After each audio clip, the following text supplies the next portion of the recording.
மக்கள் மேடை நிகழ்ச்சிக்கு வரவேற்கிறோம். கூட்டணிக்கு வருவதற்கு எந்த நிபந்தனையும் இல்லை என திமுக அறிவித்திருக்கிறது. வாசனுக்கும் விஜயகாந்துக்கும் மக்கள் நல கூட்டு இயக்கம் அழைப்பு விடுத்திருக்கிறது. அதே போன்று பாரதிய ஜனதா கட்சியும் வாசனுக்கு அழைப்பு விடுத்திருக்கிறது. தமிழக கட்சிகளின் கூட்டணி கணக்கு என்ன என்பது குறித்து இன்று விரிவாக விவாதிக்கலாம். இந்த நிகழ்ச்சியில் கலந்து கொள்வதற்காக பாரதிய ஜனதா கட்சியை சேர்ந்த திரு SR சேகர், திமுகவை சேர்ந்த திரு அப்பாவு, விடுதலை சிறுத்தைகள் கட்சியை சேர்ந்த திரு ஆளூர் ஷானவாஸ் அவர்கள் சென்னை அரங்கத்திற்கு வந்திருக்கிறார்கள். அதே போன்று திருச்சி, மதுரை, கோவை அரங்கங்களிலிருந்து நேயர்களும் இணைந்திருக்கிறார்கள். திருச்சி அரங்கத்திலிருந்து திரு ரெங்கராஜன் மற்றும் காசிம், மதுரை அரங்கத்திலிருந்து திரு பூபதி மற்றும் மணிபாபா, கோவை அரங்கத்திலிருந்து திரு ரமேஷ் மற்றும் வேணு பூபதி. தொடர்ந்து பேசலாம். திரு அப்பாவு, கூட்டணிக்கு எந்த நிபந்தனையும் இல்லை அப்படின்னு அழைப்பு விடுக்கிறது, எந்த கட்சிகள் வேண்டுமானாலும் சேரலாம் அப்படின்னு சொல்றதெல்லாம் எப்படி பார்க்கிறது? நீங்கள் தமிழ்நாட்டில் 4.5 ஆண்டு காலமாக நடக்கிற ஒரு ஆட்சியை பற்றி நீங்கள் பார்த்துக்கிட்டு இருக்கீங்க. எதுவுமே நடக்கலை. முதல்வர் கோட்டைக்கு வர்றது மிகப்பெரிய ஒரு அரிதான காரியம். வந்தாலும் ஒரு ஷூட்டிங் 4 நிகழ்ச்சிகளை ஷூட் பண்ணி வச்சுக்கிட்டு ஒரு நாளைக்கு ஒன்றா போடுதாங்க. அதுதாங்க நடக்கு. மிகப்பெரிய ஊழல் நடந்துக்கிட்டு இருக்கு. இப்போ கூட பத்திரிகைகள், ஊடகங்கள்லாம் 1000 கோடி ரூபாய்க்கு வேளாச்சேரியில் 11 தியேட்டரை வாங்கினாங்கிறதெல்லாம் மிகப்பெரிய செய்தியாட்டு இருக்குது. தொடர்ந்து இதைத்தான் செய்துகிட்டு இருக்காங்க. வேற ஒன்றும் இல்லை. இதுக்கு மாற்றாக இதை மாற்ற வேண்டும். இந்த ஆட்சிக்கு ஒரு மாற்று வர வேண்டும் என்றால் அதுக்கு பிரதான எதிர்க்கட்சி திராவிட முன்னேற்ற கழகம். எல்லா இயக்கங்களோடும் ஒரு தொடர்புடைய கட்சி, ஒரு வலுவான இயக்கம். அதனால் எல்லாரையும் நீங்கள் வாங்க, நம்ம சேர்ந்து இந்த ஆட்சியை அகற்றணும். நாட்டில் ஒரு நல்லது நடக்கணும். இந்த அம்மா பண்ணிட்டு இருக்கிறத பார்த்தா என்ன நடக்குன்னா, 4.5 வருஷத்தில் அணைக்கட்டிலிருந்து தண்ணியை திறந்தார் முதலமைச்சர். இது யாராவது இறந்து போனால் அதுக்கு இரங்கல் தெரிவித்தாரு, அதுக்கு பணம் கொடுத்தாரு. அசம்பிளிக்கு போனா 110 விதி. இந்த 3 சமாச்சாரத்தை தவிர வேற எதுவுமே பண்ணல. திமுகவுக்கு மாற்று வேணும், அதிமுகவுக்கு மாற்று வேணும் அப்படின்னு மக்கள் நல கூட்டு இயக்கம் சொல்லுது. இல்ல, அவங்க பாரதிய ஜனதா சொல்லுது. அவங்க எல்லாருமே சொல்லிட்டு அது என்ன நோக்கத்துக்காக சொல்றாங்களோ. நீங்க இப்ப என்னென்ன குற்றச்சாட்டுகளை அதிமுக மேல வச்சீங்களோ அதே குற்றச்சாட்டுகளை தானே அவங்க எல்லாரும் உங்க மேல வைக்கிறாங்க. எல்லாருக்கும் ஆசை இருக்கு, எல்லாருக்கும் பிரச்சனைகள் இருக்கு. திராவிட முன்னேற்ற கழகத்தை போல ஆட்சி பண்ணாங்க இல்லை. இப்போ பிஜேபி எங்களுக்கு மாற்று வேணும் அப்படின்னு சொன்னா, ஒரு உதாரணத்தை நான் சொல்றேன். திருச்சியில ஸ்ரீரங்கத்துல பை எலெக்ஷன் நடந்தது. எல்லாரும் வாங்க சேர்ந்து எதிர்க்கலாம் அப்படின்னு கூப்பிடுறது, நீங்க பலவீனமா இருக்கிறீங்க அப்படிங்கறதுனால ஒரு பயம் இருக்கு, ஒரு பதஷ்டம் இருக்கு. எல்லாரையும் பக்கத்துல வச்சுக்கிட்டா கொஞ்சம் தைரியம் இருக்கும் அப்படின்னு யோசிக்கிறீங்களா? நீங்க அப்படி சொல்ல முடியாது. திருச்சியில ஸ்ரீரங்கத்துல பை எலெக்ஷன் நடக்கு. ஜெயலலிதா அவர்களுக்கு ஊழல் குற்றச்சாட்டுல தண்டனை வந்த உடனே அந்த இடத்துல ஒரு பை எலெக்ஷன் நடக்கு. அந்த எலெக்ஷன்ல நாங்களும் நிற்கிறோம், பாரதிய ஜனதா கட்சி இருக்கு, அதிமுக கழகமும் இருக்கு. பாரதிய ஜனதா வேட்பாளர் ஓட்டு கேட்க வராங்க. வாரவங்கள மறிச்சு ஏடிஎம்கே காரங்க அவங்க மைக்கே பிடுங்கி ஏடிஎம்கேக்கு வாக்களிங்கன்னு பிரச்சாரம் பண்ணாங்க. வாசனுக்கும் விஜயகாந்துக்கும் நீங்க அழைப்பு விடுத்திருக்கீங்க. தமிழகத்து அரசியல் கட்சிகளுடைய கூட்டணி கணக்கு என்னங்கறதான் தலைப்பே தவிர அதிமுக மேல இருக்கிற குற்றச்சாட்டுகளே அடக்கிக்கிட்டு இருக்கீங்களே. இல்ல, நான் அதை சொல்ல. பாரதிய ஜனதா கட்சி வேட்பாளர் இருக்க மைக்க வாங்கி பேசக்கூடிய அளவுக்கு இவங்க இருக்காங்கன்னா இவங்க பலகீனமா இருக்கிறாங்க. திராவிட முன்னேற்ற கழகத்துக்காரங்களை அப்படி பண்ண முடியாது. அப்ப யார் தலைமையில கூட்டணி அமைக்கணுங்கிறதுக்காக நான் சொல்றேன். அதே போல பிஜேபி பார்லிமெண்ட்ல இருந்தாங்களே தவிர 7 சீட்டு வாங்கிட்டு இருந்தாங்க, 14 சீட்டு வாங்கிட்டு தேமுதிக இருந்தாங்க. அப்ப அதுக்கெல்லாம் கூட்டணிக்கு தலைமை தாங்கக்குள்ள அளவுக்கு என்னதான் இருக்கணும், ஒரு தகுதியும் இருக்கணும். அதுக்கு ஒரு மக்கள் மத்தியில ஒரு செல்வாக்கு இருக்கணும். கடந்த நாடாளுமன்ற தேர்தல்ல அவங்க தலைமையில தானே கூட்டணி அமைஞ்சது. யார் தலைமையில? பாரதிய ஜனதா தலைமையில. யார் தலைமையில கூட்டணி இருக்கோ அவங்க 7 சீட்டு வாங்குவாங்க. அதுல கூட்டணியில சேர்ந்தவங்க 14 தேர்தல் வெற்றி தோல்விங்கிறத நீங்க அது முக்கியம் இல்ல. அப்ப திமுக தோத்து போச்சுன்னா அடுத்த ஆட்சியில அடுத்த முறை அந்த கட்சி தலைமையில கூட்டணி அமைக்க முடியாது அப்படின்னு மற்ற கட்சிகள் ஒதுங்கிடுங்க. மக்கள் ஆதரவு எப்படி இருக்கு, இயக்கம் எப்படி வலுவா இருக்குங்கிறது தான் நம்ம பார்க்க வேண்டிய விஷயம். இல்ல, நான் கேட்ட முதல் கேள்வி, கூட்டணிக்கு எல்லாரும் வாங்க அப்படின்னு சொல்றதுக்கு திமுக பலவீனமாக இருக்கிறதா? வாசனுக்கும் விஜயகாந்துக்கெல்லாம் அழைப்பு விடுக்கிற அளவுக்கு திமுக பலவீனமாக இருக்கிறதா? நாட்டுல ஒரு காட்டாட்சி நடந்துட்டு இருக்கு, ஊழல் ஆட்சி நடந்துட்டு இருக்கு. மதுவுக்கு எதிராக போராடுறவங்களை கோவனை பிடிச்சி உள்ள போடுதாங்க, மாணவர்களை பச்சைப்பன் கல்லூரி மாணவர்களை பிடிச்சி உள்ள போடுதாங்க. தெருவுக்கு யாருமே இந்த ஆட்சியை பற்றி விமர்சனம் பண்ணா பிடிச்சி உள்ள போட்டு தேசிய பாதுகாப்பு சட்டம் போடக்கூடிய அளவுக்கு இவங்க இன்னும் காவல்துறையை வச்சு பண்றாங்க. ஆண்ட கட்சியான திமுக மேல இதே குற்றச்சாட்டு தானே, ஆண்ட கட்சியான திமுக மேல இதே குற்றச்சாட்டு. எந்த குற்றச்சாட்டுக்குமே நீங்க வந்து இவங்க தண்டனை பெற்ற ஆட்கள் எங்களுக்கு அது இல்ல. நீங்க பொத்தாம் பொதுவா சொல்லக்கூடாது. தலைவர் கலைஞர் மேலேயோ தளபதி மேலேயோ ஒரு எதிர்க்கட்சிகளுடைய குற்றச்சாட்டு தானே. சரி, தொடர்ந்து பேசலாம். திரு ஷானவாஸ், எதன் அடிப்படையில வாசனுக்கும் விஜயகாந்துக்கும் மக்கள் நல கூட்டியக்கம் அழைப்பு விடுக்கிறது? மக்கள் நல கூட்டியக்கம் வந்து திமுக அதிமுகவுக்கு மாற்றான ஒரு அதிகார பரவல் மிக்க ஒரு அணி அமைய வேண்டும் என்கிற நோக்கத்தில் உருவாக்கப்பட்டிருக்கிற அணி. இந்த முழக்கத்தை சொல்லித்தான் விஜயகாந்த் தமிழ்நாட்டு அரசியலுக்கு வந்தார். திமுக வேண்டாம், அதிமுக வேண்டாம், ஒரு புதிய மாற்றத்தை என்னால் தர முடியும் என்று சொல்லித்தான் அவர் கட்சி தொடங்கினார், பரப்புரை செய்தார், தேர்தலிலும் போட்டியிட்டார், வாக்குகளையும் பெற்றார். அதில் அவர் உறுதியாக இல்லாமல் அதிமுகவோடு சேர்ந்ததனால் அவருடைய அரசியல் வாழ்வில் ஒரு பின்னடைவையும் அவர் சந்தித்திருக்கிறார். இதையும் அவர் உணர்ந்திருக்கிறார் இன்றைக்கு. அதனால்தான் நேற்று அவர் திமுகவோடும் சேரமாட்டேன், அதிமுகவோடும் சேரமாட்டேன், திமுக ஆட்சியும் வரவிட மாட்டேன், அதிமுக ஆட்சியும் வரவிட மாட்டேன், நாங்கள் ஒரு புதிய அறிவிப்பை செய்வோம் என்கிற வடிவத்தில் அவருடைய பேச்சு அமைந்திருக்கிறது. எங்களுடைய அழைப்புக்கு அவர் ஏறத்தாழ செவிசாய்த்திருக்கிறார் என்பதைத்தான் நேற்று அவருடைய பேச்சு எடுத்து காட்டியிருக்கிறது. அதுபோல வாசன் அவர்களுக்கும் ஏன் நாங்கள் குறிப்பிட்டு விஜயகாந்த் வாசன் என்று அழைப்பு கொடுத்தோம் என்றால், விஜயகாந்த் எப்படி திமுக அதிமுகவுக்கு மாற்று என்று சொல்லி களத்திற்கு வந்திருக்கிறாரோ அதுபோலத்தான் வாசன் அவர்களும் காங்கிரசிலிருந்து வெளியே வந்திருக்கிறார். காங்கிரஸ் என்ன தவறு செய்திருக்கிறது? திமுகவோடும் அதிமுகவோடும் திரும்ப திரும்ப கூட்டணி வைத்து காங்கிரசினுடைய பிடிமானத்தை அந்த கட்சி இழந்திருக்கிறது. எனவே அதிலிருந்து வெளியே வந்து ஒரு புதிய காமராஜர் ஆட்சி அல்லது இந்த ஆட்சிகளுக்கு, இந்த கட்சிகளுக்கு மாற்றான ஒரு ஆட்சி என்கிற கனவோடு தான் அவரும் வந்திருக்கிறார். அப்படி மாற்றாக கட்சி இருப்பவர்கள், மாற்றை சொல்லி களத்திற்கு வந்திருப்பவர்கள், நாங்களும் அதைத்தான் சொல்லுகிறோம், எங்களோடு இணைவதுதான் உங்களுக்கு இயல்பான ஒரு கூட்டணியாக இருக்கும் என்று சொல்லி நாங்கள் அழைப்பு கொடுத்திருக்கிறோம். சரி, வாசன் இத்தனை ஆண்டுகளாக 10 ஆண்டுகளாக எந்த கட்சியில அமைச்சராக இருந்தார்? இல்ல, அது அவரவர் விருப்பம். நாங்க கூட திமுக அதிமுக தான் கூட்டணியில இருந்தோம். எங்களோட இருக்கிற இடதுசாரி காங்கிரஸ் ஆட்சியில இருந்து அமைச்சராக அப்படித்தான் இருந்தது. காங்கிரஸ் ஆட்சியில அவர் அமைச்சராக இருந்தார், காங்கிரஸ் கட்சியில இருந்தார். உங்க கூட இருக்கக்கூடிய இடதுசாரிகள் உலகமயமாக்கலை எதிர்க்கிறாங்க, தாராளமயமாக்கலை எதிர்க்கிறாங்க. எப்படி பொது உடைமை சிந்தனை இருக்கக்கூடிய அப்படின்னு சொல்லி அவங்க வாசனை அழைக்கிறதுக்கு எந்த அடிப்படையில் அதற்கான உரிமை இருக்கிறது? கடந்த முறை அவர் அது போன்ற ஒரு கட்சியில இருந்திருக்கிறாரா? அந்த சிந்தனையில் இருந்திருக்கிறாரா? தாராளமயமாக்கலை காங்கிரஸ் அமல்படுத்தி இருக்கிறது, உலகமயமாக்கலை காங்கிரஸ் அமல்படுத்தி இருக்கிறது இடதுசாரியோட குற்றச்சாட்டு. அவங்க உங்க கூட்டணியில் இருக்கிறாங்களே. இப்போ வாசன் கட்சிக்குள்ள இருந்தார், நாங்க காங்கிரஸ் கூட்டணிக்குள்ள இருந்தோமே, இடதுசாரிகளும் காங்கிரஸ் கூட்டணிக்குள்ள இருந்திருக்கிறாங்களா? அதனால ஏற்கனவே ஒரு விஷயத்தை நாம வந்து உடன்பாட்டுக்கு வந்திருக்கிறோம் அப்படின்னா அதுவே காலம் பூரா நீடிக்கணுங்கிறதுக்கு எந்த நியாயமும் கிடையாது. ஆயுள் கால ஒப்பந்தம் யாரும் யார்ட்டையும் போட்டதில்லை. ஒரு புதிய மாற்றத்தை நோக்கி எல்லோரும் தயாராகிறோம் என்பது வரவேற்கத்தக்க விஷயம். ஏற்கனவே இந்த மேடையில பதிவு செய்யப்பட்ட கருத்து, மக்களுக்காக இந்த கூட்டணி ஒரு 10 ஆண்டு காலம் இருக்கும் அப்படின்னு வைகோ சொல்றாரு. நீங்க ஆரம்ப காலகட்டத்திலேயே இவ்வளவு சின்ன சின்ன முரண்பாடுகளாக, பெரிய பெரிய முரண்பாடுகள், இடதுசாரிகளுக்கும் உங்களுக்கும் இலங்கை பிரச்சனையில வேறு வேறு முரண்பாடுகள், அது மாதிரி ஒவ்வொரு கொள்கை அடிப்படையில பல்வேறு முரண்பாடுகள் இருக்கக்கூடிய கட்சிகள் சேர்ந்து மக்களுக்காக எப்படி 10 ஆண்டுகள் தொடர்ச்சியாக உங்களால சஸ்டைனபிலிட்டியா குறைந்தபட்ச செயல் திட்ட அறிக்கை வெளியிட்டு இருக்கிறோம்.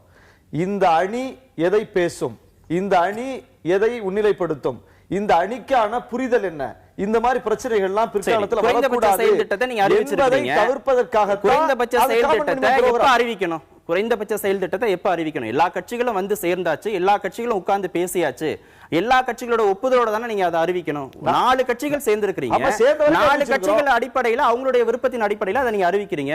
இதை ஏத்துக்கிட்ட கட்சிகள் தான் அப்ப உள்ள வர முடியுமா? அதுதான் நிலைப்பாடு. இதுல இருந்து புரிஞ்சுக்க வேண்டியது அதுதான். குறைந்தபட்ச செயல் திட்டத்தை ஏத்துக்கக்கூடிய கட்சிகள் தான் கூட்டணிக்கு வர முடியும். அழைப்பு விடுத்திருக்கிற கட்சிகள் பெரிய அளவில் அதில் முரண்படுவதற்கு வாய்ப்பில்லை. ஏன்னா அது முழுக்க முழுக்க தமிழ்நாட்டினுடைய நலனை பற்றி பேசுகிறது, மதவாத சாதியவாத எதிர்ப்பை முன்னிலைப்படுத்துகிறது, மக்கள் நலன் சார்ந்த திட்டங்களை முன்னிலைப்படுத்துகிறது. இதுல என்ன வைகோவுக்கும் விஜயகாந்துக்கும் வாசனுக்கும் அதுல என்ன முரண்பாடு இருக்க போகுது? எனவேதான் இந்த காமன் மினிமம் புரோகிராம் என்ன பேசுகிறதோ, அந்த செயல் திட்டம் என்ன பேசுகிறதோ அதோடு ஒத்து வரக்கூடியவர்கள் யார் என்று நாங்கள் பார்த்துதான் அழைப்பே விடுத்திருக்கிறோம். அதனால விஜயகாந்துக்கும் வாசனுக்கும் அதுல முரண்பாடு இருக்க வாய்ப்பில்லை. சரி, தொடர்ந்து பேசலாம். திரு சேகர், எந்த அடிப்படையில் பாரதிய ஜனதா வாசனுக்கும் விஜயகாந்துக்கும் அழைப்பு விடுத்திருக்கிறது? இல்லை, இது இந்த டிவிக்களில் வந்து ஒரு திரைப்பட நடிகர்னுடைய வாரம் போடுவாங்க. இந்த வாரம் ரஜினிகாந்த் வாரம், இந்த வாரம் கமல்ஹாசன் வாரம்லாம் போடுவாங்க. அதே மாதிரி இது வந்து கூட்டணி காலம். இது இந்த தேர்தலுக்கு முன்னால் இந்த கூட்டணி காலத்தில் பல்வேறு கட்சிகள் கூட்டணி முயற்சிக்கிறது. ஆனால் அப்பாவு சொன்னார் திமுக வந்து பலமான கட்சின்னு. பலமான கட்சினா ஒரு பலகீனமான கட்சி என்று சொல்லுவதை யாருமே ஏற்றுக்கொள்ள மாட்டார்கள். சின்ன சின்ன கட்சிகள் அந்த மக்கள் நல கூட்டணி கூட பலம்னு சொல்லுகின்ற போது திமுக பலம் இல்லைன்னு சொல்ல முடியாது. ஆனாலும் கூட பலம் இல்லாதை காட்டிக் கொள்வதற்காக அவர்கள் கூட்டணியில் சேர்கிறார்கள் என்பது யாரும் ஏற்றுக்கொள்ள மாட்டார்கள். அதனால் அவர் ஏற்றுக்கொள்ளவில்லை. அந்த மாதிரி கூட்டணி சேருகின்ற வகையில் இதில் வந்து ஒன்றும் பெரிய லட்சியங்கள்லாம் கிடையாது. இது காமன் மினிமம் ப்ரோக்ராம் வந்து எலெக்ஷனில் நிற்கிறதுக்கு பின்னால் வந்து சேர்ந்தது. நீங்கள் நல்ல அழகான கேள்வி கேட்டீங்க. இது ஏற்கனவே ஒரு ப்ரோக்ராம் ஏற்படுத்திட்டு அதில் வந்து யார் சேருவாங்கன்னு சேர மாட்டாங்க. அதனால் ஏற்கனவே சேருவதற்கு ஆள் இல்லாத காரணத்தில் முன்னாலேயே வச்சு இவங்களை ஸ்டெபிலைஸ் பண்ணிக்கிட்டு இருக்கிறது ஒரு முயற்சி, அல்லது இல்லை இருக்கிறவங்க ஓடி விடாமல் இருப்பதற்கான ஒரு முயற்சி. எனவே வந்ததுக்கு பின்னாலே அந்த காமன் மினிமம் ப்ரோக்ராமை போட்டு அதுக்கப்புறம் தான் கட்சிகள் செயல்படும். அது தேர்தல் வெற்றிக்கு பிறகு ஆட்சி அமைக்கின்ற போது சேரலாம். ஆட்சி அமைக்கவில்லை என்றால் பிரிந்து விடுவார்கள். அதோடு அதிமுக வந்து மூன்றாவது பெரிய கட்சி, எங்களுக்கு கூட்டணி சம்பந்தமாக பெரிய சிந்தனைகள் இல்லை அப்படிங்கிற அடிப்படையில் அவங்க செயல்படுறாங்க. திமுக எந்த நிபந்தனை இல்லை கூட்டணிக்கு அப்படின்னு சொல்றாங்க. மக்கள் நல கூட்டு இயக்கம், புதிதாக சேர்ந்த மக்கள் நல கூட்டு இயக்கம் ஒரு கூட்டணியை அமைச்சிருக்கு. பாரதிய ஜனதாவுக்கு இந்த விஷயத்துல எந்த விதமான தெளிவும் இல்லை அப்படின்னு எடுத்துக்கலாமா? தெளிவு இல்லை. அதாவது இவர்கள் வந்து கடை விரித்து அறைகூவல் விடுத்து விட்டார்கள். பாரதிய ஜனதா கட்சி அந்த மாதிரி செய்யலை. ஏன்னு கேட்டால் இந்த மாதிரியாக தமிழ்நாட்டிலே திராவிட முன்னேற்ற கழகம், அண்ணா திராவிட முன்னேற்ற கழகத்துக்கு மாற்றாக ஒரு அமைப்பு தேவை. அதை வந்து எல்லாருமே ஏற்றுக்கிறாங்க. எல்லாருமே ஏற்றுக்கும் போது அதில் யாரு சக்சஸ் ஆக போறாங்கிறது தான் இந்த தேர்தலுடைய கேள்வியே.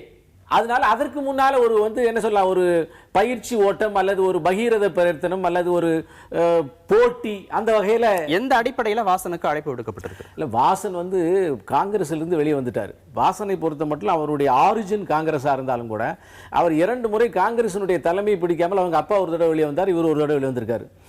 அதனால அந்த வகையிலே காங்கிரசுக்கு எதிராக, ஆனால் காங்கிரஸில் அவர் செயல்பட்ட விதம் கூட பெரிய கான்ட்ரவர்சியலான விஷயங்கள் இல்லை அவருடைய காலகட்டங்கள். ஆதரிச்சு பேசல. இல்ல, அது நீங்க வந்து ரொம்ப அவங்கள ஈர்ப்பதற்கு பகிரமா இருக்கீங்கிறது மட்டும் தெரியுது. இருந்தாலும் கூட அது நடக்குமா நடக்காதுன்னு அப்புறம் பார்த்துக்கலாம். இல்ல, அவர் ரொம்ப நல்ல குணம் மிக்கவர், பண்புடையவர், தேசிய சிந்தனை உடையவர் அப்படிலாம் புகழ்ந்து அவரை வழிந்து கூட்டணிக்கு அழைக்க வேண்டிய கட்டாயம் இருக்கா? இதுவரைக்கும் கட்சி தலைவர்கள் அப்படிலாம் புகழ்ந்து அவர் ரொம்ப நல்ல குணம் மிக்கவர், பக்குவம் உடையவர், தேசிய சிந்தனை உடையவர் அப்படிலாம் சொல்லிதான் பழைய காலகட்டங்கள் எல்லாம் கூட்டணி அமைச்சாங்களா? இந்த அளவுக்கு இறங்கி போய் அழைக்க வேண்டிய நிர்பந்தம் என்ன கேட்க அப்படின்னு சொல்லலாம். இன்னொரு விஷயத்துல அவருடைய நல்ல குணங்களை பாராட்டலாம்னு சொல்லலாம். அந்த வகையில மட்டும்தான் இது எல்லா கட்சியிலும் இருக்கிறவங்கள்ட்ட ஒவ்வொருத்தையும் ஒரு சில குணங்கள் இருக்கு. அந்த வகையில வாசன் வந்து வரவேற்கப்படுவதற்கு காரணம் தேசிய சிந்தனை, தேசிய கண்ணோட்டம் இருக்கிறது. அது மட்டும் இல்லாமல் இன்றைக்கு கூட்டணிக்கு ஆள் தேவை, பெரிய கான்ட்ரவர்சி கிடையாதுன்னு ஒரு லோக்கல் பாஷையில ஒரே லைன்ல வேணாலும் சொல்லிக்கலாமே, அப்படி கூட சொல்லிக்கலாம். தொடர்ந்து பேசலாம். திருச்சி நேயர் ரங்கராஜன்.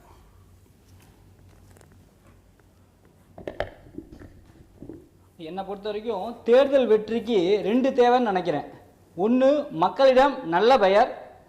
அடுத்ததாக இந்த கட்சி ஜெயிக்குங்கிற ஒரு நம்பிக்கை. இதில் பார்த்தீங்க அப்படின்னா மக்கள் நல கூட்டணியில் இருக்கிற கட்சிகள் வந்து ஏற்கனவே மக்கள்கிட்ட நல்ல பேர் வாங்கியிருக்காங்க. இடதுசாரிகளாக இருக்கட்டும், வைகோவாக இருக்கட்டும், தொல் திருமாவாக இருக்கட்டும், எல்லாருமே ஏற்கனவே மக்களிட நல்ல பேர் வாங்கியிருக்காங்க. எனவே அடுத்ததாக அவங்களுக்கு ஒரு நம்பிக்கையையும் ஏற்படுத்தணும், தேர்தலில் ஜெயிப்போங்கிற நம்பிக்கையையும் ஏற்படுத்தணும். அதற்கு தேமுதிகவும் தமாகவும் இந்த பக்கம் வந்தால் அவர்களுக்கும் நல்லது, இந்த கூட்டணிக்கும் நல்லது. அதை தவிர்த்து திமுக அதிமுக தற்கால ஒரு சின்ன ஒரு 10 சீட் கிடைக்குதுன்னு போனாங்கன்னா அவங்க கட்சியோட எதிர்காலத்தை பாதிக்கும். திமுகவோ அதிமுகவோ இன்று வரை ஊழல் பற்றியோ சாதி மத மோதல்களை பற்றியோ பேசுறதுக்கு ஒரு தலைவர்களும் அங்கே பார்த்தீங்கன்னா கிடையாது. இங்கே வந்த தலைவர்களும் அது சம்பந்தமாக பேசட்டும். அது அவங்களோட நிலை என்ன இவங்க விளக்க வேண்டிய காலத்தின் கட்டாயம் இது. சரி, மக்கள் வந்து அதுதான் எதிர்பார்க்கறாங்க, எல்லாத்தையும் கருத்தை எதிர்பார்க்கறாங்க இவங்க. சரி, விளக்கம் கேட்கலாம் திரு அப்பாவு. அதாவது திராவிட முன்னேற்ற கழகம் மக்கள் மத்தியில் நம்முடைய தளபதி அவர்கள் நமக்கு நாமே விடியல் மீட்பு பயணத்துக்கு போனதுக்கப்புறம் மாணவர்கள், இளைஞர்கள், தொழிலாளர்கள், விவசாயிகள், ஒட்டுமொத்த தமிழகத்தில் உள்ள அத்தனை பேர்களுமே தங்களுடைய பிரச்சனைகளை அவருடைய கவனத்துக்கு சொல்லி, நீங்கள் தான் எங்களுக்கு வந்து ஒரு விடிவு காலமாக இருக்கணும். நீங்கள் வந்த உடனே உங்களுக்கே தெரியும், தமிழ்நாட்டில் நிறைய பேர் மதுவுக்கு எதிராக சொன்னாங்க, தலைவர் கலைஞர் சொன்னார், நாங்க ஆட்சிக்கு வந்த இல்ல சார், அது உடனே நீங்க வாக்காளர்களை நீங்க விட்டுருங்க, அது சப்ஜெக்டே இல்ல. நான் என்ன கேக்குறேன்னா, ஏற்காடு இடைத்தேர்தல்ல கடிதம் எழுதப்பட்டது எல்லா கட்சிகளும் ஆதரவு கொடுங்கன்னு, ஸ்ரீரங்கம் இடைத்தேர்தலையும் கோரிக்கை விடுக்கப்பட்டது எங்க வேட்பாளர் ஆதரிங்கன்னு. இப்ப நீங்க நமக்கு நம்ம திட்டம் என்ன திட்டங்கள் வேண்டுமானா இருக்கணும். கூட்டணி சம்பந்தமாக கட்சிகள் பேசி இருக்கிறாங்களா இது வரைக்கும்? ஏதாவது ஓபன் ஸ்டேட்மெண்ட் விட்டுருக்காங்களா? இந்த திமுகவோட நாங்க போறோம் அப்படின்னு அந்த கட்சிகளாவது சொல்லியிருக்காங்களா? அதாவது கூட்டணிக்கு என்ன நாள் இருக்கு, அது பேசக்கூடியது வந்து ஒரு நாளைக்கு முன்னால வரைக்கும் பேசுறாங்க. இதோ கூட்டணி வேணும்னு பேசுறதுக்காக நாள் இருக்கட்டும், கூட்டணி வேணும்னு பேசுறதுக்கு நாள் இருக்கட்டும், கூட்டணி வேண்டாம் திமுக வேண்டாம்னு சொல்றதுக்கு நாள் இல்லையே. ரொம்ப சீக்கிரமாவே பேசிட்டாங்க. தேர்தலுக்கு ஒரு வருடத்திற்கு முன்பாகவே அந்த பேச்சு ஆரம்பிச்சிருச்சு. நீங்க போன தேர்தலில் அதிமுக தேமுதிக வந்து தேர்தல் பிரச்சாரத்தை போட்டு 234 தொகுதியிலையும் வேட்பாளரை போட்டு ஏடிஎம்கே கேம்பெயின் போயிட்டு அதுக்கப்புறம் தான் கூடி பேசி அவங்களுக்குள்ள தேர்தல் உடன்பாடு ஏற்பட்டது. அதுக்கு முந்தின தேர்தலில் இப்போ மக்கள் நல கூட்டு இயக்கத்தில் இருக்கக்கூடிய திரு வைகோ அவர்கள் ஏடிஎம்கேல அறிவாலயத்தில் வந்து பேசி முடிச்சு எத்தனை சீட்டுன்னு சொல்லி பேசிட்டு கார்டனில் போய் அதுக்கு அடுத்த நாள் போய் கார்டனில் போய் எத்தனை சீட்டையும் வாங்கிட்டு போயிட்டாங்க. இதெல்லாம் ஒரு மேஜிக். நீங்கள் வந்து தமிழ்நாட்டில் இல்லை, இந்திய அளவில் 3வது அணி எப்படி இருந்துங்கிறது எல்லாரும் பார்த்த விஷயம். போன தேர்தலிலே கம்யூனிஸ்ட் கட்சிக்காரங்க காரத் அவர்கள் ஜெயலலிதா அவர்கள் வீட்டுக்கு வந்து காங்கிரஸுக்கும் பிஜேபிக்கும் மாற்றணின்னு சொல்லி ஒரு கூட்டத்தை போட்டாங்க. முலாயம் சிங் யாதவ், லல்லு பிரசாத் யாதவ் உட்பட, மம்தா உட்பட அனைவருமே போனாங்க. அந்த கூட்டத்துக்கு தம்பித்துறையும் போனாங்க. கடைசி வரைக்கும் விஜயகாந்த் உங்க கூட்டணிக்கு வரவே இல்லையே. இல்ல, அதே போல நான் சொல்றேன், நான் இந்த உடனே சொல்லி முடிச்சாதானே அவங்களுக்கு பதில் தெரியும். இன்னைக்கு நமக்கு நாமே விடியல் பயணத்துல போன உடனே எல்லாருக்கும் இப்போ ஆளுங்கட்சியை விட்டாங்க. திராவிட முன்னேற்ற கழகத்துக்கு ஒரு வாய்ப்பு இருக்கு, அதனால அவங்கள குறி வச்சுதான் பண்றாங்க. நீங்க இந்த கூட்டணி வராம இருக்கு. கட்சிகளை சொல்றீங்க, வாக்காளர்களை சொல்றேன். இல்ல யார சொல்றீங்க? யாருக்கு நம்பிக்கை வந்திருக்கு? வாக்காளர்களுக்கா கட்சிகளுக்கா? வாக்காளர்களுக்கும் நம்பிக்கை இருக்கு. அதனால தான் வாக்காளர்களுக்கு நம்பிக்கை விடுங்க, தேர்தல்ல தான் பார்க்க முடியும். கட்சிகளுக்கு நம்பிக்கை வந்திருக்கு. நம்ம தொடர்ந்து பேசலாம். ஐயா அப்போ சொன்னாரு வலுவான இயக்கம் திமுகன்னு சொல்றாரு. வலுவான இயக்கம் தனித்து போட்டிட்டு. ஆமா தம்பி, நாங்க ஒரு தமிழ்நாட்டுல போய் இப்ப ஆட்சியில் இருக்க சொல்றாரு. அதை கேட்டதுக்கு அப்புறம் நீங்க இன்னொரு கேள்வி 13 கட்சியை கூட்டணி செய்து தான் முதல்வர் ஆட்டி ஜெயலலிதா அவர்கள் இப்போ அமைஞ்சிருக்காங்க. ஏற்கனவே இருக்கவங்க கூட்டணி அரசியல்ல கூட்டணியில தேர்தல் நேரங்கள்ல எல்லாருமே சேர்த்திருக்காங்க. திமுக கேட்கக்கூடிய எல்லா கேள்விகளுக்குமே அதிமுகவே பதில் சொன்னா எப்படி? திமுக ஏன் தனித்து போட்டியிடவில்லை? அதான கேள்வி. இல்ல, அதுதான் நான் என்ன சொல்றேன்னா, எல்லாருமே இதுவரைக்கும் கூட்டணியை வச்சுதான் பண்ணியிருக்காங்க. நாங்களும் எங்களை கூப்பிடலன்னு ஒரு குறை வரக்கூடாதுக்காக நாங்க கூட்டணிக்கு யார் வேணாலும் சேரலாம் அப்படிங்கோ. அப்படி இல்லை அப்படின்னு சொன்னாங்க. இதே போலதான் இந்த தளபதி இப்போ நமக்கு நாமே பயணத்துக்கு போற மாதிரி தான் ஆந்திராவில் நான் சந்திரபாபு நாயுடு வலுவா இருக்கக்கூடிய சமயத்துல காங்கிரஸ்ல ஒய்எஸ் ராஜசேகர் அவர்கள்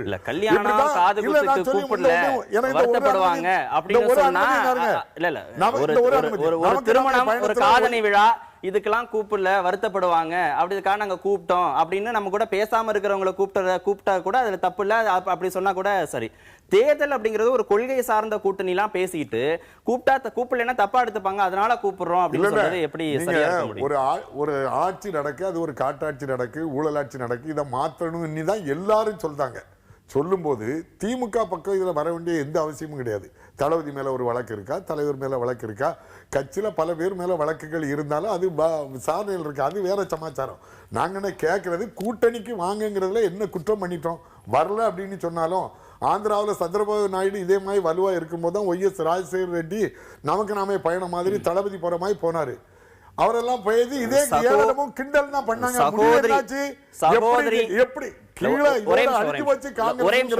சகோதரி கனிமொழி, திரு ராசா, திரு தயாநிதி மாறன் இவர்களையும் குற்றம் சாட்டப்பட்டிருக்கிற நில அபகரிப்பு சட்டம் இது மாதிரி குற்றம் சாட்டப்பட்டிருக்கிற முன்னாள் அமைச்சர்களையும் குற்றம் சாட்டப்பட்டிருக்கிற முன்னாள் மாவட்ட செயலாளர்களையும் கட்சி பொறுப்புல இருந்து நீக்கி வைங்க, கட்சி வளரும் அப்படின்னு சொன்னது மாற்று கட்சியை சேர்ந்தவங்க இல்ல, உங்க கட்சிக்குள்ள இருந்த திரு கல்யாண சுந்தரம். அதாவது மாற்று கட்சிகள் சொல்றதை விட்டுருவோம். நாம் உங்க கட்சிக்குள்ள இருந்து உங்க கட்சி நலன் சார்ந்து சிந்திக்கக்கூடிய ஒருத்தர் எழுதின கடிதம் அதுல இருக்கு இந்த வார்த்தைகள். இல்ல, நலன் சார்ந்தவர் அவரு என்ன நோக்கத்துக்கு சொன்னாரோ போற போக்கில் எழுதி போட்டு போனாரோ அது வேற சமாச்சாரம். நான் இப்ப சொல்ற ஒரே ஒரு விஷயம், அவங்க மேல வழக்கு தண்டனை இல்லை. இன்னும் நீங்க வந்து குன்கா தீர்ப்பெழுதுற மாதிரி தீர்ப்பெழுதலை, எங்களுக்கு வழக்கு விசாரணையில இருக்கு. ஒரே ஒரு அந்த சிஏஜி ரிப்போர்ட் தான் இவ்வளவு மனித. அதே சிஏஜி ரிப்போர்ட் மோடிக்கு 10,000 கோடி ரூபாய்க்கு நீங்க சொல்லக்கூடிய அதே அதிமுக மீது அதே குற்றச்சாட்டுக்கு எல்லாமே முடிஞ்சிருச்சு இல்லையா? மோடி அவர்களை சொல்றேன். மோடி அவர்கள் குஜராத்ல சிஎம் இருக்கும்போது 10,000 கோடி ரூபாய் சிஏஜி ரிப்போர்ட் ஏட்ட இருக்கு. அதே போல இப்போது ஜெயலலிதா அவர்கள் அரிசி பருப்பு கிராமச்சாலை அமைச்சரா 7,000 கோடி ரூபாய் வந்துருங்க. ஏன் திமுக தனித்து போட்டியிடல? இல்ல சிஏஜி எங்களுக்கு சொன்னா மட்டும் அப்ப உங்க எடியூரப்பா நிலக்கரியில ஊழல் அந்த வழக்கை இப்ப ரத்து பண்ணிருக்கீங்க. அது எப்படி ரத்து பண்ணீங்க? எடியூரப்பாவுக்கு என்ன வழக்கோ எடியூரப்பாவுக்கு என்ன வழக்கோ அதே எடியூரப்பாவுக்கு என்ன வழக்கோ அதே வழக்கு தான் எங்களுக்கு இருக்கு. உங்க வழக்கை நீங்க நீக்கிட்டீங்க, சிபிஐ கையில வச்சுக்கிட்டு. எங்க வழக்கு என்ன இருக்கு அப்படின்னு சொன்னா அது சிஏஜி ரிப்போர்ட்ல வந்திருக்கலாமே. சிஏஜி ரிப்போர்ட் நீங்க தான வழக்கு போட்டுச்சு உங்க மேல. நான் ஐயாக்கு என்ன பண்ணிட்டேன்னா கோர்ட் எங்களை வந்து தண்டிச்சு குற்றவாளின்னு சொன்னா அத விட்டுடுவோம். நேயர் கேட்ட கேள்விக்கு மட்டும் சுருக்கமா பதில் பதிவு பண்ணுங்க. நேர் இதான கேட்டாங்க, நீங்க தனியா ஏன் நிக்கல அப்படின்னு சொல்றாங்க. நாங்க எல்லாரையும் கூப்பிட்டுருக்கோம். அவங்க வந்தா எங்க கூட கூட்டணியில இருப்பாங்க, இல்லைன்னா வந்தவங்க இருப்பாங்க. இன்னும் 6 மாசம் இருக்கு பாருங்க. நிச்சயமாட்டு பல கட்சிகள் எங்க கூட கூட்டணியில சேர போறாங்க. பல கட்சிகள் அந்த பக்கம் கை காமிக்கிறீங்களே, சேருவாங்களே. தம்பியுடைய கட்சியினுடைய தலைவருடைய அஜெண்டா என்ன? விளிம்பு நிலையில இருக்க எங்களுக்கு வந்து கூட்டணியில ஆட்சியில பங்கு வேணுங்கிறது தானே. கடைசி நேரம் வரைக்கும் தேர்தல் என்ன வேணாலும் நடக்கும்னு கடந்த கால தேர்தல் அவர் சுட்டி காட்டினாரு. அதற்கான வாய்ப்பு இருக்கா? அதாவது மக்கள் நல கூட்டு இயக்கத்தை பொறுத்தளவில் கடந்த வாரம் இந்த அறிவிப்பை செய்வதற்கு முன்னால் வரை கூட்டணியா என்று எல்லோரும் கேட்டபோது நாங்களே என்ன சொன்னோம்? இன்னும் நாங்கள் அறிவிக்கவில்லை, அறிவிக்காத ஒன்றை நாங்கள் சொல்ல முடியாது என்று தான் நாங்கள் சொன்னோம். அதுக்கு என்ன பொருள்னா, அது குறித்த விவாதம் தீவிரமாக எங்கள் கட்சிகளுக்குள், அதாவது கம்யூனிஸ்ட் கட்சிகளுக்குள், மதிமுகவுக்குள், விடுதலை சிறுத்தைகளுக்குள் கட்சிகளவில் விவாதிக்கப்பட்டு ஒரு உறுதியான முடிவாக எடுக்கப்பட்டு ஒத்த முடிவாக இன்றைக்கு அறிவிக்கப்பட்டிருக்கிறது. இதில் எந்த மாற்றமும் இருக்காது. ஏன்னா இது போன்று மாற்றம் வந்துவிடக் கூடாது. ஏன்னா நாளைக்கு வந்து கட்சிகள் அழுத்துவாங்க, அதிமுகவுக்கு அழுத்துவாங்க. அவங்களுக்கு தேவை இருக்குது. இன்னைக்கு 100 ஓட்டை கூட விட மாட்டாங்க. அசம்பிளி எலெக்ஷன்ல, சட்டப்பேரவை தேர்தல் அவ்வளவு முக்கியமானது. 100 ஓட்டு யாரிடம் இருக்குன்னா கூட அந்த 100 ஓட்டை எப்படி பெறுவது என்பதில் கவனம் செலுத்துவார்கள். தொகுதிகள் கிடைக்கல, கேட்ட எண்ணிக்கையில கிடைக்கல அப்படிங்கிற அந்த ஒரு எரிச்சல் கடைசி நிமிஷம் வரைக்கும் காக்க வைக்கிறாங்க. கடைசி நிமிஷத்துல வந்து நிராகரிக்கிறாங்க, உரிய பதில் சொல்ல மாட்டேங்கிறாங்க. இது மாதிரியான எரிச்சல் தான் இது மாதிரி அதிமுக வேணாம் திமுக வேணாம் அப்படிங்கிற ஒரு மாற்று சிந்தனைக்கு இந்த கட்சிகளை தள்ளிருச்சு அப்படின்னு எடுத்துக்கலாமா? இல்ல, அதுவும் ஒரு காரணம். ஆனா அது மட்டுமே காரணம் இல்ல. எல்லாத்தையும் கடந்து நீங்க வந்து இன்னைக்கு தமிழ்நாடு சந்தித்துட்டு இருக்கிற பல்வேறு பிரச்சனைகளை பார்க்கும்போது மக்களிடம் என்ன மனநிலை இருக்குன்னு பார்க்கணும். நீங்க மக்களுடைய எண்ண ஓட்டம் தான் கட்சிகளுடைய எண்ண ஓட்டமாக மாறும். கட்சிகளுக்கு முதல்ல ஒரு முன்முடிவு கூட இருக்கலாம். ஆனா மக்களினுடைய முடிவை பொறுத்து கட்சிகளும் தலைவர்களும் மக்களுடைய எண்ணத்தை பொறுத்து தங்களுடைய முடிவை மாற்றிக்கொள்வார்கள். அதுதான் வரலாறு. அப்போ இன்னைக்கு பாருங்க, இந்த மக்கள் நல கூட்டணி அறிவிக்கப்பட்ட பிறகு நானும் இந்த தொலைக்காட்சி விவாதங்களை தொடர்ந்து பார்த்துக்கிட்டு வரேன். இந்த நேயர்களுடைய கருத்துக்கள் எங்களுக்கு பெரிய ஊக்கமளிப்பதாக இருக்கிறது. இந்த அரங்கத்திலேயே முதல் குரல் மக்கள் நல கூட்டணியை வரவேற்று தான் ஒலிக்குது. அப்போ மக்களுடைய மனநிலை என்ன? பெரும்பான்மை கட்சிகளுக்கு ஆட்சி என்பதுல மக்களுக்கு உறுதியான நம்பிக்கை இருக்கு. அது எந்த வகையிலும் திமுக மாற்று அணி, மூன்றாவது அணி அப்படிங்கிறது இன்னைக்கு தொடங்கி பேசின பேச்சு இல்லையே, ஏற்கனவே பேசப்பட்ட பேச்சு தானே. ஏன்னா எப்ப பேசினாலுமே ஒண்ணு அந்த கூட்டணிட்ட அக்கௌண்டபிலிட்டி இருக்காது, கிரெடிபிலிட்டி இருக்காது, சஸ்டைனபிலிட்டி இருக்காது. அப்படி பிரிஞ்சு போறதுக்கான வாய்ப்புகள் இருக்கு. அப்படியே இது இருந்திருந்தாலும் மக்கள் பெரும்பான்மை கட்சிகளுக்கு தானே ஓட்டு போடுறாங்க. இல்ல, அதுல என்னன்னா ஏன் இந்த பிரச்சனை வருது அப்படின்னா, இதுவரைக்கும் இந்த திமுக அதிமுகவுக்கு மாற்றுன்னு சொல்லி உருவாகி தேர்தல் களத்தை கண்ட கட்சிகள் எல்லாம் அதுல உறுதியாக இல்லாததனால் இந்த அவநம்பிக்கை இல்ல. மதிமுக அப்படித்தான் சொல்லி களத்துக்கு வந்துச்சு, தேமுதிக அப்படித்தான் சொல்லி களத்துக்கு வந்துச்சு, எத்தனையோ கட்சிகள், தமாக வந்துச்சு. ஆனா அவர்கள் அதெல்லாம் உறுதியா இல்லாம திரும்பவும் அதிமுக திமுகவோட பேரம் பேசி செட்டில் ஆனதனுடைய விளைவு மக்கள்கிட்ட இந்த அவநம்பிக்கை. ஆனா இது அப்படி அல்ல. இன்றைக்கு ஒரு கட்சி அதை சொல்லல. இன்னைக்கு அநேக கட்சிகள் சேர்ந்து, தமிழ்நாட்டினுடைய மிக முக்கியமான கட்சிகள் சேர்ந்து ஒரு முடிவுக்கு வந்து அறிவித்திருப்பது தமிழ்நாட்டு அரசியல் வரலாற்றில் முதல் முறை. இதை கவனிக்கணும். இதுல வந்து பிருந்தாகாரத்து வந்தாங்க, யெச்சூரி வந்திருக்காங்க, 2 கம்யூனிஸ்டுங்க இருக்கு. இந்த 2 கம்யூனிஸ்டுகளும் இன்னைக்கு வந்து கை கோத்திருக்காங்களே தவிர மத்தியில் அவங்க வந்து சொல்லிட்டு போன வார்த்தை தேர்தலுக்கு நாள் இருக்கு, நாங்க தேர்தல் கூட்டணி பற்றி இப்ப அறிவிக்க முடியாதுன்னு சொல்லிட்டு போயிருக்காங்க. இவங்க நாங்க கூட்டணி சொல்றாங்களே தவிர இவங்க வந்து டெல்லியில இருந்து நாளைக்கு ஒரு முடிவு எடுத்து இப்படித்தான் முடிவு அப்படின்னு உங்க கட்சிக்கு வரல அப்படிங்கிற ஆதங்கமா, இருக்க கூடாது அப்படிங்கிற கோவமா, இது எப்படி புரிஞ்சுக்கிறது? அதாவது போன பார்லிமெண்ட் தேர்தல்ல உங்க கூட வந்து சேரல. உங்களுக்கு ஒரு உதாரணம் மக்களுக்கு தெரியும். அது சரி, தேசிய கட்சி அவங்க தேசிய தலைமை அறிவிக்கும். சரி, ஒரு கூட்டணி சொன்னாங்க, கூட்டம் போட்டாங்க, எல்லாரும் கலந்துருந்தாங்க கார தலைமையில. இல்ல, நீங்க கொஞ்ச நேரத்துக்கு முன்னாடி பேசும்போது நீங்க என்ன சொன்னீங்கன்னா, எல்லாருக்கும் பொதுவா அழைப்பு விட்டுருக்கோம், தப்பா எடுத்துப்பாங்க அப்படின்னு சொல்லிட்டு இல்ல இது இவங்க வந்து கடைசி நிமிஷத்துல மாறிடுவாங்க அப்படின்னு சொல்றது, இன்னும் தேசிய தலைமை வந்து அறிவிக்கலன்னு சொல்றது, இதெல்லாம் எப்படி புரிஞ்சுக்கிறது? நீங்க அறிவிப்பு விட்டுட்டீங்க இல்லையா? வந்தா வரட்டும், வரலைன்னா போகட்டும், அவங்க அறிவிச்சா என்ன அறிவிக்கல என்ன அதோட ஒதுங்கி இல்லாமே. இல்ல அப்படி இல்ல, ஒரு கூட்டு நாங்க தான் அப்படின்னு சொன்னா தம்பி ஒரு கருத்தை சொன்னாங்க, மக்களுடைய எண்ணோட்டத்தை பற்றி சொன்னாங்க. மக்களுடைய எண்ணோட்டம் எல்லாமே இருக்கட்டு, களத்துல நிற்கக்கூடிய அளவுக்கு களத்துல இருக்கக்கூடிய ஆட்கள் தொண்டர்கள் இருக்கணும். அது இருக்குன்னா ஏடிஎம்கே அடுத்தது திமுக தானே தவிர இதுக்கு மாற்றாட்டு இவங்க வந்து எந்த களத்துல இருப்பாங்க. எல்லாருடைய எண்ணங்களும் இருக்கும், ஒவ்வொருத்தருக்கும் ஒவ்வொரு எண்ணங்கள் இருக்கும், சிந்தனை இருக்கும், அதுல ஒண்ணும் மாற்று கருத்தே கிடையாது. இப்ப வைகோவர்களை எடுத்துக்கிட்டாgyakத்தன்மை உள்ள தலைவர் இருக்கணும். அவர் கட்சியில இருக்க ஆட்களே அவ்வளவு பேரும் அவரை தவிர மீதி எல்லாரும் வந்தாச்சு. அவ்வளவு பேரும் காங்கிரஸுக்கு வந்து ரமேஷ்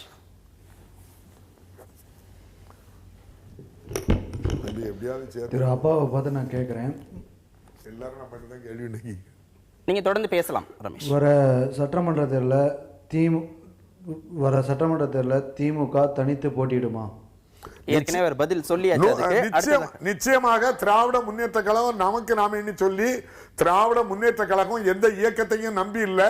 கூட்டணி சேர்ந்தாலும் நாங்கள் எதிர்த்து மக்கள்கிட்ட போய் வாக்கு வாங்கி அடுத்தாலும் ஆட்சி அமைக்கிறோம். இல்லை என்றாலும் மக்கள் நம்பிக்கை பெற்ற தளபதி தலைமையில 2016 ஆட்சி அமைவது உறுதி. முதல் கையெழுத்து மதுவிலக்கு போட போறோம். இரண்டாவது லோக் ஆயுக்தா ஏற்கனவே 69 தலைவர் கலைஞர் கொண்டு வந்தாரு, நீக்கினாரு, மீண்டும் லோக் ஆயுக்தா கொண்டு வருவோம். சரி, திருச்சி நேயர் காசி.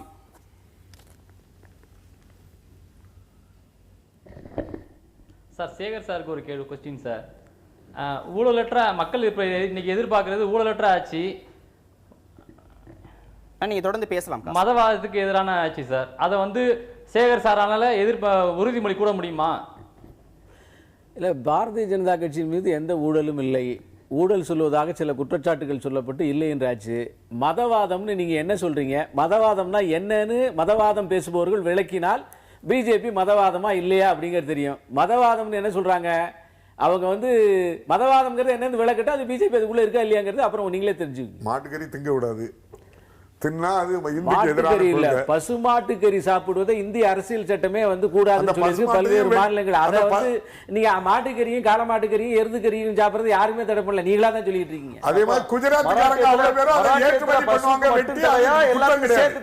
குஜராத்துக்காரங்க பசுமையும் மாட்டையும் வெட்டி ஏற்றுமதி பண்ணுவாங்க, அது குற்றம் இல்ல. மராட்டியத்திலும் கேரளாவிலும் மட்டும்தான் 3க்குமே தடை. அதான் கேரளாவிலும் மட்டும்தான் 3க்கும் தடை. இப்பதான் நீங்க சொன்னீங்க, அதான் நான் சொல்றேன். மீதி இருக்கக்கூடிய 28 மாநிலங்களிலும் 7 திருவண்ணாமலையில போன வாரம் போய் போலீஸ் அரெஸ்ட் பண்ணிருக்குது போராட்டம் பண்ணவங்கள. அவங்க வந்து பசுமாட்டு கறி வச்சிருக்காங்களா எரும மாட்டு கறி வச்சிருக்காங்களா செக் பண்ணிட்டு தான் அரெஸ்ட் பண்ணாங்களா? மாட்டுக்கறி சொன்ன உடனே அரெஸ்ட் பண்றாங்க. சொல்லி நீங்க வீட்டோட அதுதான் நான் கேட்க வரேன். காஷ்மீர்ல ஷானவாஸ் யார் அரெஸ்ட் பண்ணா? அதுதான் கேக்குறேன். இல்ல உங்களுடைய திருவண்ணாமலையில யார் அரெஸ்ட் பண்ணா? உங்களுடைய இல்ல திருவண்ணாமலையினுடைய வெளிப்பாடு இதெல்லாம் உங்களுடைய பரப்புரையினுடைய வெளிப்பாடு இதெல்லாம். பாயிண்ட் கரெக்ட்டா சொல்லுங்க. கரெக்ட்டா தான் சொல்லுங்க. திருவண்ணாமலையில யார் அரெஸ்ட் பண்ணா? இந்த அதிமுக அரசு. அதுக்கு எங்களுக்கு என்ன சம்பந்தம்? இதுதான் கேக்குறேன். மோடி வந்து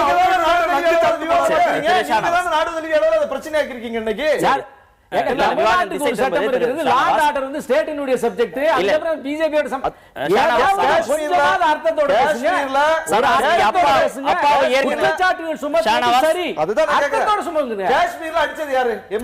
இதுக்கு பதில் சொல்லுங்க. திருவண்ணாமலையில சொன்னீங்களா? திரு சேகர், 4 கட்சிகள் ஒன்னா சேர்ந்து ஒரு புதிய கூட்டணி அமைச்சிருக்கிறாங்க. மக்கள் நல பிரச்சனைகளுக்காக போராடுவோங்கிறாங்க. ஒரு 10 வருஷம் தொடர்ந்து பயணிப்போம் அப்படின்லாம் சொல்றாங்க.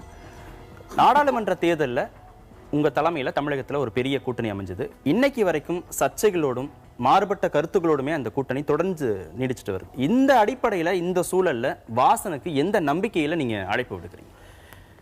இல்லை, இப்போ இந்த இதுக்கு பதில் சொல்வதற்கு முன்னால் ஒரே ஒரு விஷயம் நம்ம அண்ணன் அப்பாவுக்கு ஒரு பதில் சொல்லலாம்னு நினைக்கிறேன். ஏன்னா அது நிறைய கேள்விகள் கேட்டாங்க இடையில. அதனால இந்த பதில் சொல்வதற்கு முன்னால் 2 சிஎம் இருக்கிற கட்சி திமுக மட்டும்தான். அதில் யார் சிஎம்னு சொல்ல முடியல. ஏன்னா வந்து தளபதியை சிஎம்முக்கான ஒரு குரூமிங் செய்து கொண்டு இருக்கிறார்கள். அவர் பெரியவரும் நான் சிஎம் இல்லைங்கிறது சொல்லலை. இவரும் அவரை சிஎம்ங்கிறாரு, அவர் வந்து இவர் தலைவராகிறாருன்னு சொல்றாங்க. உங்க கட்சியில இந்த ஒரு மாதிரி கணக்குல இன்னார் தான் முதல்வர் என்று சொல்லவில்லைங்க. அது கூடி பேசி நாங்க முடிவு எடுப்போம். முடிச்சிட்டேன், நீங்க அப்புறம் பேசுங்க. 2G வழக்கினுடைய தீர்ப்பு வரல, அது வந்துருன்னா என்ன ஆகுங்கிற ஒரு பயம் இருக்கிற காரணத்தினால அவசரமாக கூட்டணியை முடிக்க வேண்டி மிக ஒரு பலவீனமான இடத்தில் இருக்கிறார்கள். இப்ப நான் என்னுடைய கேள்விக்கு வர்றேன். தேசிய ஜனநாயக கூட்டணி தமிழ்நாட்டில் பாராளுமன்ற தேர்தலுக்கு உருவானது. அதற்கு பின்னாலே அதுல வந்து விலகி போனவர்கள்லாம் வைக்க மட்டும்தான் அதிகாரப்பூர்வமாக விலகி இருக்கிறார். மற்றவர்கள் வந்து அதிகாரப்பூர்வமாக சொல்லவில்லை. நீங்க வந்து இதுவரைக்கும் மத்திய அரசுக்கு எதிரான எந்த விதமான பேட்டியும் வந்து விஜயகாந்த் கொடுக்கவில்லை. யாரெல்லாம் சொல்லலைன்னு சொல்றீங்க? இல்ல, யாரெல்லாம் சொன்னார்னு சொல்லுங்க. நீங்க விஜயகாந்த் வந்து நேரே போய் காங்கிரஸ் இளங்கோவன் போய் நீங்க பாராளுமன்றத்தில் அமைச்ச எம்பிக்களை சஸ்பெண்ட் பண்ணக்கு நீங்க வந்து நேரே போய் இளங்கோவன் அவர்கள் கூட்டத்தில் போய் அதை வாழ்த்தி பேசி அவருக்கு பாராட்டு தெரிவித்து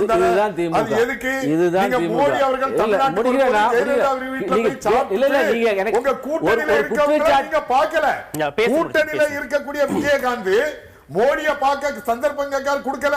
ஆனா ஜெயலலிதா அவர்கள் வீட்டுல ஒரு குற்றவாளி வீட்டுல போய் சாப்பிடுதிய பேசி முடிச்சிட்டு ஒரு குற்றச்சாட்டு சொல்லுகிறீர்கள், அதற்கு பதில் சொல்வதற்கு பின்னால் நீங்க சொல்லிட்டீங்கன்னா உங்க குற்றச்சாட்டு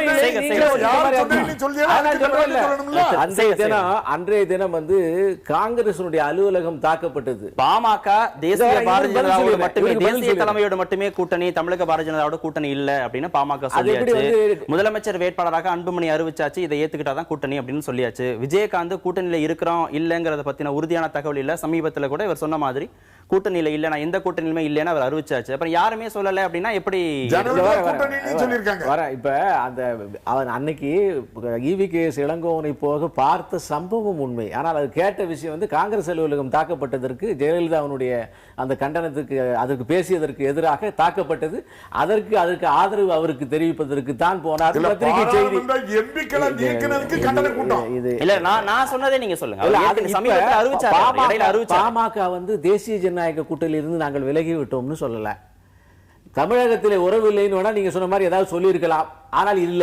அப்ப மத்தியில ஒரு தேசிய ஜனநாயக கூட்டணி, மாநில ஒரு தேசிய ஜனநாயக கூட்டணி அல்ல, இருக்க முடியாது.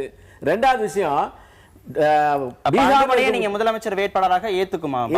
பீகார்ல இருக்கக்கூடிய எங்களுடைய கூட்டணியில குஷ்வாகான்னு மத்தியில் அமைச்சராக இருக்கிறார். அவர் ஒரு கட்சி வச்சிருக்காரு. அவர் தன்னை முதல்வராக அது ப்ரொக்ளைம் பண்ணிக்கிட்டாரு. இப்ப கூட்டணி பேச்சுவார்த்தை முடிஞ்சு இப்ப தேர்தலில் நிக்கிறோம். அவர் ப்ரொக்ளைம் பண்ணதோடு சரி, டிக்ளேர் பண்ணதோடு சரி. அதுக்கப்புறம் இப்போ கூட்டணியில் சேர்ந்து வேலை செய்கிறார். தேர்தலுடைய காலகட்டம் நெருங்க பல்வேறு விஷயங்கள் நடக்கும். ரெண்டாவது, அவங்க கட்சி நடத்தணும், அவங்களுடைய தொண்டர்களுக்கு ஒரு உத்வேகம் கொடுக்கணும். நான் முதல்வரே இல்லைன்னா அந்த கட்சியில் இருக்கணும் வேலை செய்ய போறது இல்லை. நான் ஜெயிக்க போறேன்னு சொல்லலைன்னா கட்சியில் இருக்கிற வேலை செய்ய முடியல. திமுகவே ஜெயிக்கிறேன்னு சொல்லக்கூடிய ஒரு நம்பிக்கையோட இவ்வளவு தூரத்துக்கு இப்போ முன்னால நடந்த ஆட்சியினுடைய மாற்றங்கள்ல வந்து பாதிக்கப்பட்டு அவர்களே இன்னும் ஊழல் எதிர்ப்பதை பத்தி பேசுகிறார்கள். எல்லா கட்சிகளும் பேசிட்டு இருக்காங்களா? நிச்சயமாக ஒவ்வொரு கட்சியும் உத்வேகம் பெறுவதற்காக பேசித்தான் ஆக வேண்டும். இது அரசியல் கட்சியினுடைய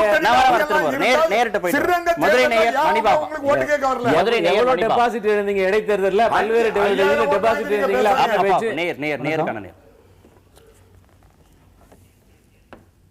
நீங்க தொடர்ந்து பேசலாம்.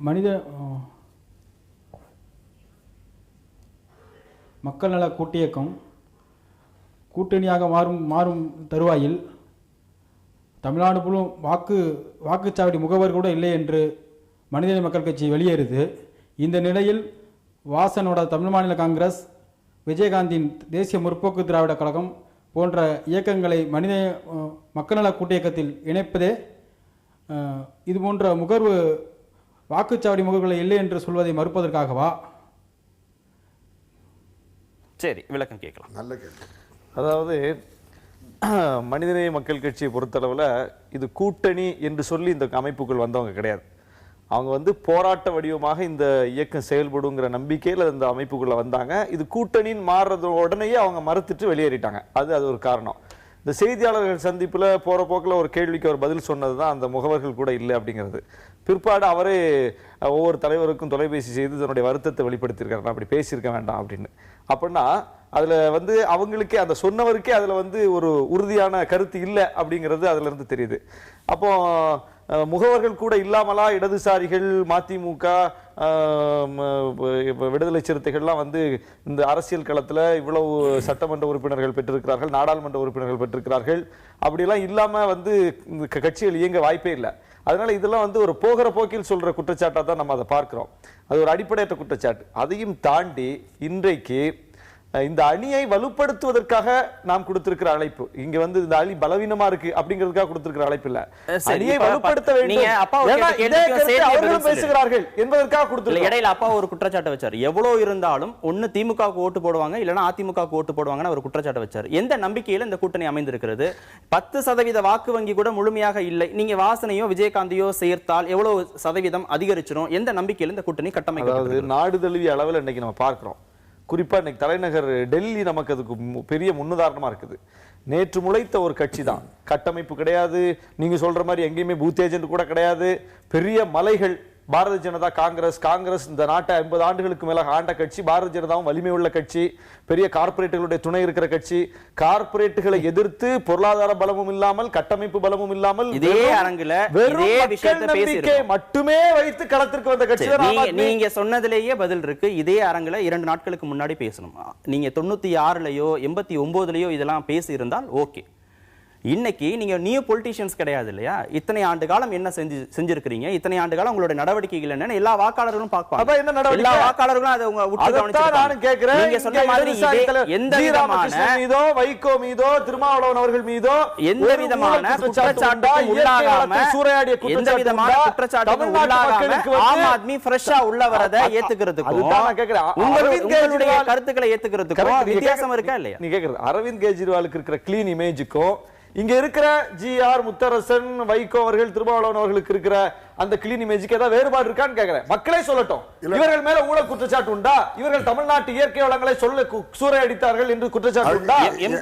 நீதிமன்றம் பழைய குற்றச்சாட்டு உண்டா? எம்.கே. நாராயணன் தாக்கப்படுறாரு. வன்னியரசு என்ன கருத்து சொல்றாரு? குறைவான அளவு தாக்குதல் நடந்திருக்கு அப்படின்னு கருத்து விடுறாரு. மார்க்சிஸ்ட் கம்யூனிஸ்ட் என்ன சொல்லுது? தாக்குதலை கண்டிக்கிறோம்னு அறிக்கை விடுறாங்க. ஒரு விஷயம் 2 நாட்கள் கூட நீங்க உங்களுடைய அறிக்கையெல்லாம் குறைந்தபட்ச செயல்திட்ட அறிக்கையெல்லாம் விட்டு முழுமையடையில 2 நாட்களுக்குள்ள ஒரே விஷயத்தை மாறுபட்ட கோணத்துல நீங்க பாக்குறீங்க. அதுதான் காமன் மினிமம் ப்ரோகிராம். ஏன்னா ஈழ பிரச்சனையில எங்களுக்கு வேறு நிலைப்பாடு, கம்யூனிஸ்டுகளுக்கு வேறு நிலைப்பாடு. கூட்டணிக்குள் பிரச்சனை வரக்கூடாது என்பதற்காகத்தான் குறைந்தபட்ச செயல் திட்டம். ஏன்னா மக்களை நம்ம ஏமாற்றக்கூடாது. ஏன்னா ஒவ்வொருத்தருக்கும் ஒவ்வொரு பாலிசி இருக்கு. ஆனா மக்கள்கிட்ட நம்ம என்ன சொல்றோமோ அதுல உறுதியா நிக்கணும். ஆட்சிக்கு வந்து அதை அமல்படுத்துவாங்க. எப்படி செய்வீங்க? குறைந்தபட்ச செயல் திட்டத்தில் ஒரே விஷயத்தை நீங்க செய்யணும்பீங்க, அவங்க செய்ய கூடாதும்பாங்க. அதுதான் குறைந்தபட்ச செயல் திட்டத்தில் என்ன சொல்லிருக்கோம் அதுதான் பேச போறோம். ஆட்சிக்கு வந்தாலும் தொடர்ந்து பேசலாம். கோவை நேயர் வேணுபூபதி.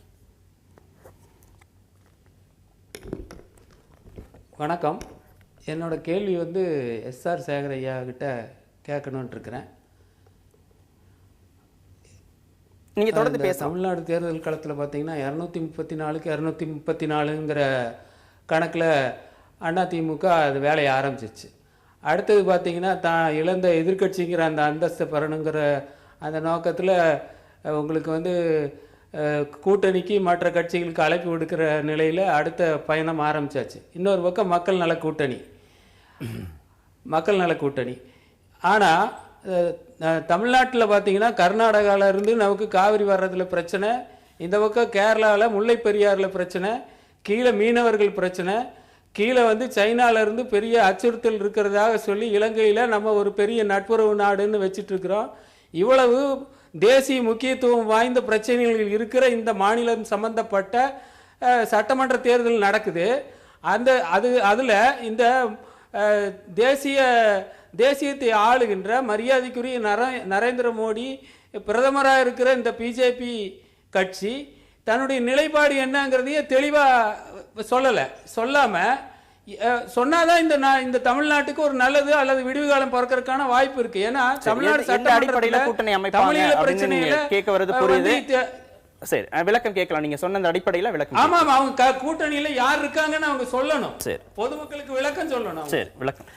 அதாவது திராவிட முன்னேற்ற கழகம் போல மிக பலமீனமான நிலைமையில இருந்து கொண்டு கூட்டணிக்கு ஆட்களை தேர்வு செய்கின்ற ஒரு நிகழ்ச்சியில இருந்து கொண்டு ஆனால் பலமானவர்கள் நாங்கள் என்று நாங்கள் சொல்லவில்லை.